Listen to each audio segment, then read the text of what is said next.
Early in the morning, a powerful jet prepares for takeoff from Edmonton, Canada. Inside, special equipment for a mission that would take its crew of astronauts, physicists, and astronomers on a race with the shadow of the moon.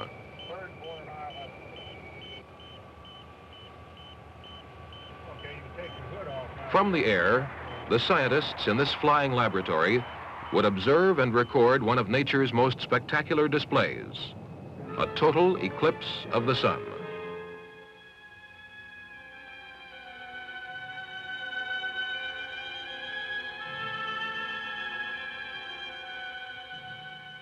For most men, a total eclipse is a sight of awesome beauty.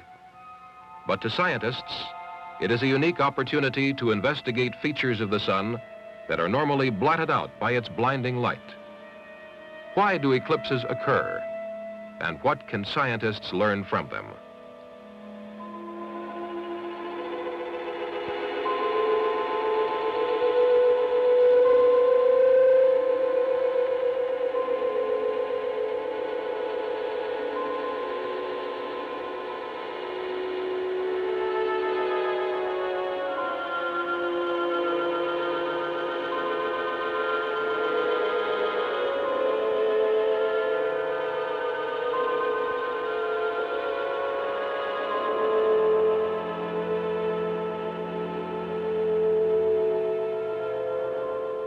The sun, the source of all man's energy.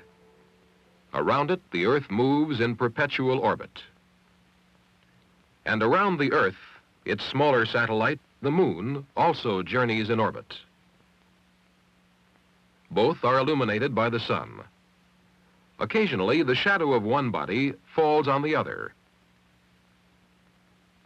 We call this an eclipse. These are actual telescopic pictures of one kind of solar eclipse. There are, in fact, several kinds. To understand them, we must know something about the shadows cast by the Earth and Moon. These consist of two distinct regions, an inner cone of dense shadow called the umbra, and a surrounding region of partial shadow called the penumbra. When a solar eclipse is seen from the region of the Earth covered by the penumbra, only a part of the sun's surface is hidden by the moon. This is a partial eclipse of the sun. But when seen from the area covered by the dense shadow of the umbra, the sun is completely blocked out by the moon. This is a total eclipse of the sun. The sun is actually 400 times larger than the moon. Yet during an eclipse, they seem almost the same size. What accounts for this?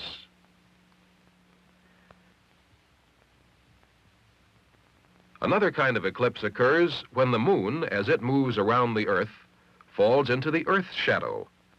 This is a lunar eclipse. Let's watch an actual eclipse of the moon.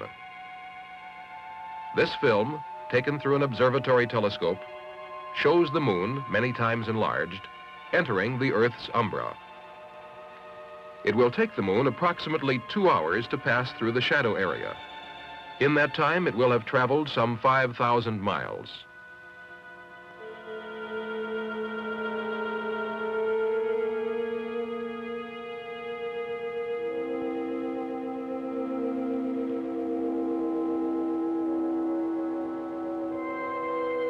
Now, as the lunar eclipse ends, the moon emerges from the Earth's shadow. Notice the shape of the Earth's shadow on the moon. What did this suggest to early astronomers about the shape of the Earth?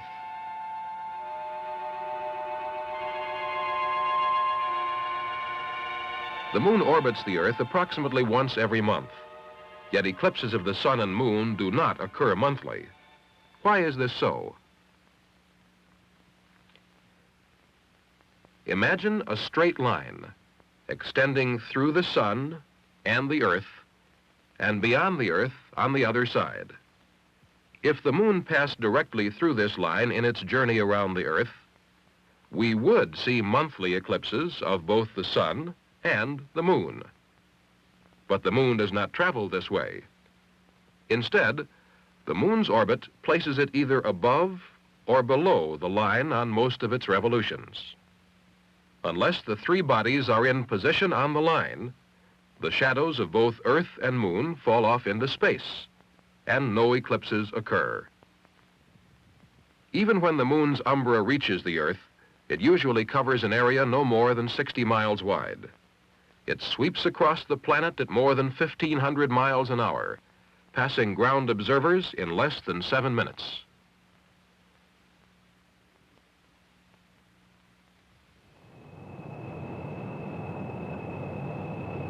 A plane flying with the eclipse shadow can extend observations for a few minutes longer.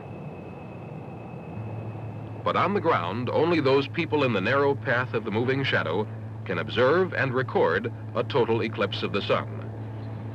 Consequently, scientists often travel to remote regions to be in the shadow path.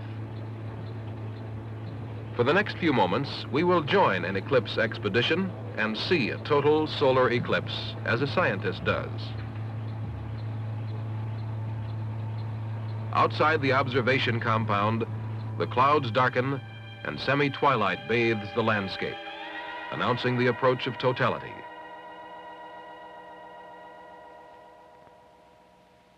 Now, through the telescope, totality itself.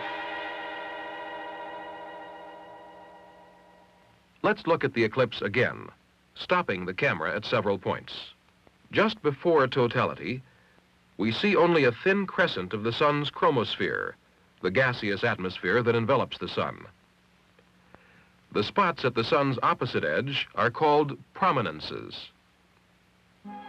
A special lens shows these prominences in detail. They are actually super-hot portions of the chromosphere's gas, thrown out with explosive force in long flame-like tongues.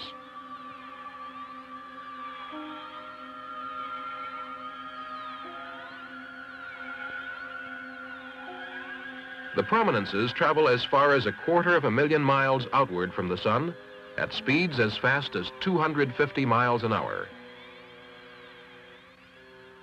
The eclipse proceeds to totality. Now the sun is completely covered by the moon, allowing us to see the faint pearly glow of another gaseous layer surrounding the sun and its chromosphere. This outer layer is called the corona. The gases of the corona are thin, and they reflect and scatter light to produce the halo effect. In this view, clouds in the Earth's atmosphere obscure the full extent of the corona.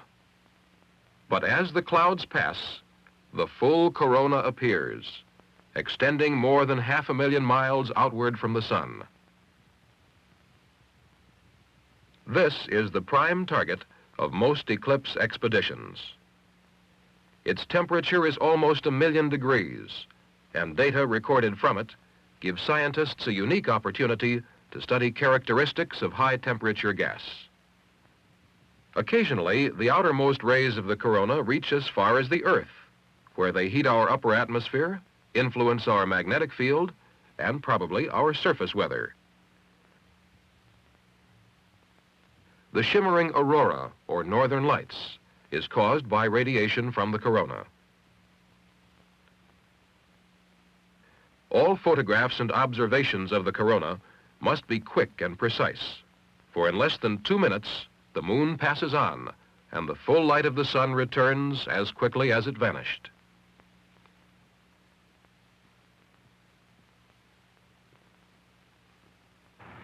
And so, from the brief passage of a shadow across the Earth, scientists gain new knowledge of the sun, new data and measurements that only an eclipse will yield. But in spite of modern technology, eclipse information must be built up slowly, for all total eclipses occurring in one lifetime add up to less than 2 hours in time. Because the sun's heat, light, and gas intimately affect all life on Earth, eclipse studies are extremely important to us. But our sun is only one single star among millions in a firmament whose size defeats imagination. Recently, we have been able to cross the threshold of space. But how far into its vast reaches can we travel?